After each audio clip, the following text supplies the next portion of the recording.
Աստված հավատարիմ է։ Դեյվիդ Վիլկերսոն, օր հոկտեմբերի 31։ Աղաչեցեք հնձի Տիրոջը։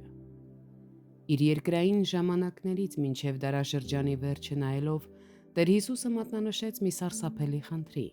Նա իր աշակերտներին ասաց. «Հունձքը շատ է, բայց մշակները քիչ»։ Մատթեոս 9:37 խոսք։ Երբ կարդում եմ այս խոսքերը, ինքս ինձ հարցնում եմ. ո՞րն է լուծումը։ Ինչպես կարող ենք ավելի շատ մշակներ պատրաստել ազգերին ծառայելու համար։ Տեր Հիսուսը պատասխանեց հաջորդ խոսքում. «Արդ աղաչեցեք հնձի Տիրոջը, որ մշակներ հանե իր հունձքի մեջ»։ Խոսք 38։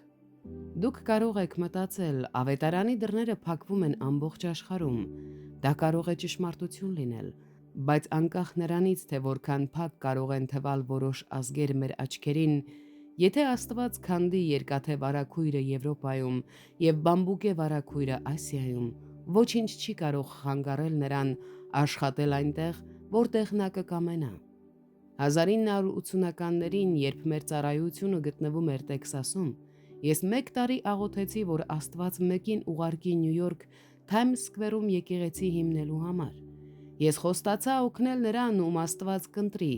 գումար հավաքել, հանդիպումներ անցկացնել, աջակցություն ստանալ։ Բայց մինչ ես աղոթում էի, որ Աստված մշակ ուղարկի այս կոնկրետ հունձքի համար, Տերը բեռը դրեց իմ սրտի վրա։ Պողոս Առաքյալը որպես միսիոներ ուղարկվեց աղոթքի զորությամբ։ Դա տեղի ունեցավ Անտիոքում, որտեղ եկեղեցու առաջնորդները աղոթում էին հունձքի համար։ Գործք 13-2-6 խոսքեր։ Պողոսի առաջին միսիոներական ճանապարհորդությունը այս աստվածավախ մարդկանց աղոթքների անմիջական արդյունքն էր, ովքեր Աստծուց խնդրեցին մշակներ ուղարկել հունձքի համար։ Այս ճշմարիտ է նաև այսօր։ Մենք պետք է աղոթենք հունձքի համար, ինչպես Անտիոքի աստվածավախ մարդիկ էին անում։ Իրականում, մինչ մենք աղոթում ենք, Սուրբ Հոգին շրջում է ամբողջ աշխարհը եւ կրակ է դնում նրանց սրտերում, ովքեր ցանկանում են գործածվել։ Հունձքի Տերը պատրաստում է ճանապարհը։